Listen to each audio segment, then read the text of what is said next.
Systematic investment plan SIP क्या है, SIP की शुरुआत कैसे करें, क्या SIP में एक फिक्स प्रॉफिट है, SIP में पैसा डूब कैसे जाता है। तो आज हम SIP के बारे में इस वीडियो में समझेंगे और SIP का डीप एनालिसिस करेंगे। तो नमस्कार दोस्तों, मैं हूं ऋषभ और आप देख रहे हैं स्टॉक ज्ञान ऑफिशियल। तो बिना समय बर्बाद किए वीडियो को शुरू करते हैं। तो गाइस, अब बात आती है कि SIP होता क्या है। तो SIP जो है ना, ये SIP एक प्रकार से पैसा इन्वेस्टमेंट करने का माध्यम है। इसमें आपको फिक्स अमाउंट देने की बजाय समय समय पर छोटी राशि निवेश करने की इजाज़त मिल जाती है। बेसिकली इन्वेस्टमेंट की जो टाइमिंग होती है, मीन्स आप कोई अगर SIP करते हो तो उसकी जो टाइमिंग होती है वो आप वीकली या मंथली या फिर क्वार्टरली में कर सकते हो। इसमें आपको नियमित रूप से निवेश करना होता है। दूसरी चीज़ क्या होता है, जब आप नियमित रूप से निवेश करते हो तो इसमें जो आपका आर्थिक लक्ष्य है, जो आपने एक गोल सेट किया होता है, वो आप अचीव कर लेते हो। अब दूसरा हमारा कंसर्न आता है कि SIP में क्या कोई फिक्स प्रॉफिट होता है, मीन्स SIP में जितना पैसा बताते हैं क्या उतना मिलता है। तो गाइज मैं आपको बता दूं, ये बात बिल्कुल सही नहीं है कि SIP में आपको एक फिक्स अमाउंट मिलेगा।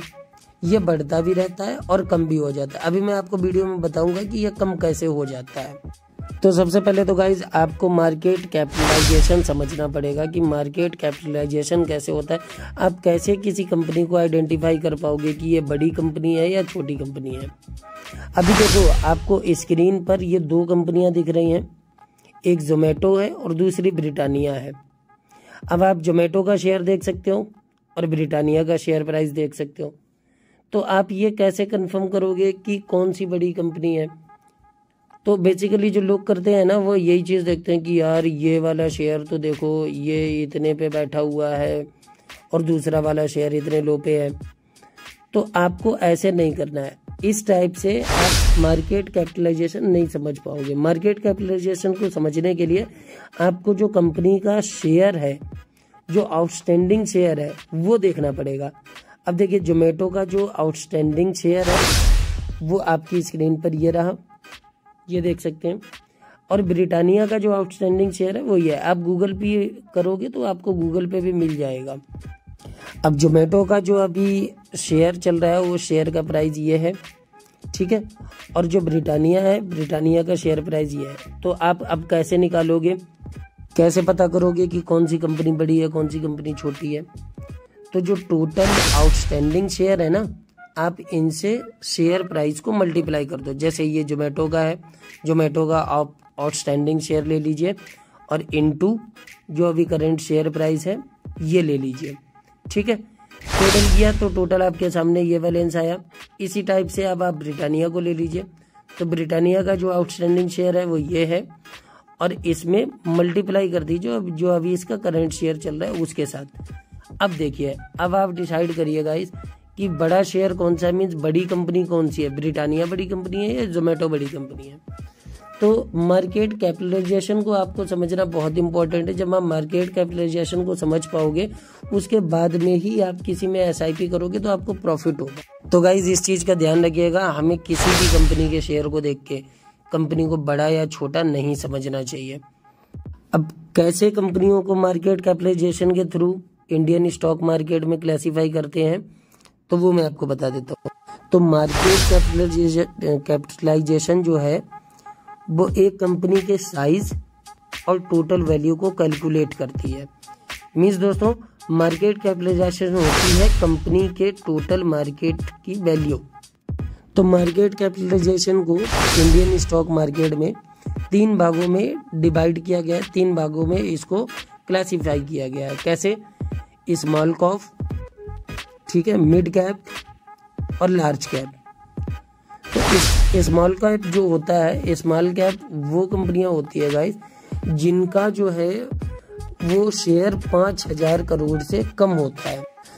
समझ रहे? मतलब जिन कंपनियों की मार्केट कैपिटलाइजेशन जो है वो 5,000 करोड़ से कम होती है वो स्मॉल कैप में आते हैं, ठीक है। मिड कैप जो होता है, मिड कैप में 5,000 से लेके और 20,000 तक जिनकी मार्केट कैपिटलाइजेशन है तो उनको मिड कैप में रखा जाता है। जो लार्ज कैप कंपनियां होती हैं उनका 20,000 करोड़ से ज़्यादा होता है गाइस, ठीक है। तो लार्ज कैप में कौन कौन सी कंपनियां हैं, जैसे आपकी हो गई भारतीय एयरटेल हो गई, हीरो मोटो हो गई, ICICI है, एशियन पेंट है, ये सब लार्ज कंपनियों में क्या होता है गाइस, देखो लॉन्ग टर्म में प्रॉफिट तो फिक्स है, लेकिन लार्ज कैप कंपनियां जितनी भी हैं इनमें प्रॉफिट जो है वो कम होता है, ठीक है। अब मिड कैप कंपनियां जो हैं ये लार्ज कैप बन सकती हैं फ्यूचर में, ये कोई बहुत बड़ी बात नहीं है, लार्ज कैप बन सकती हैं, लेकिन इसमें अगर आप मिड कैप कंपनियों में पैसा लगा रहे हो तो थोड़ा सा रिस्क ज़्यादा होता है। मतलब ये होता है कि अब जैसे मैं मिड कैप कंपनियों की बात करूं तो जैसे आपकी बाटा इंडिया हो गई, टाटा पावर हो गई, अपोलो टायर हो गया, कैस्ट्रोल हो गई, स्पाइस जेट हो गई, तो ये सब जो है वो मिड कैप कंपनी, ये क्या है, ये फ्यूचर में ग्रो तो कर सकती है, लार्ज कैप तक जा सकती हैं, लेकिन इनमें रिस्क ज़्यादा होता है। हो सकता है ये स्मॉल कैप पे चली जाए, या बहुत सारी कंपनियां ऐसी होती हैं जो नहीं ग्रो कर पाती हैं, खुद को ख़त्म हो जाती हैं, तो वहाँ पर पैसा डूबने का चांसेस हो जाता है।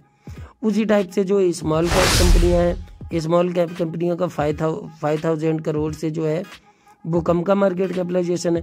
मतलब ये है, ये इनिशियल लेवल पे कंपनियां होती हैं जिनका स्टार्टअप होता है, तो इन कंपनियों में क्या होता है, बहुत ज़्यादा रिस्क होता है इन कंपनी में। हाँ, वो एक अलग चीज़ हो गई कि आपको समझ आ रहा है कि भाई ये कंपनी फ्यूचर में ग्रो कर सकती है ना, तो आप वहाँ पर अमाउंट अपना इन्वेस्ट कर सकते हो। स्मॉल कैप में फ़ायदा तो बहुत होता है, अंधाधुंध फ़ायदा आपको होगा, लेकिन स्मॉल कैप में बहुत ज़्यादा रिस्क होता है, आपका पैसा वहाँ पर मर भी सकता है।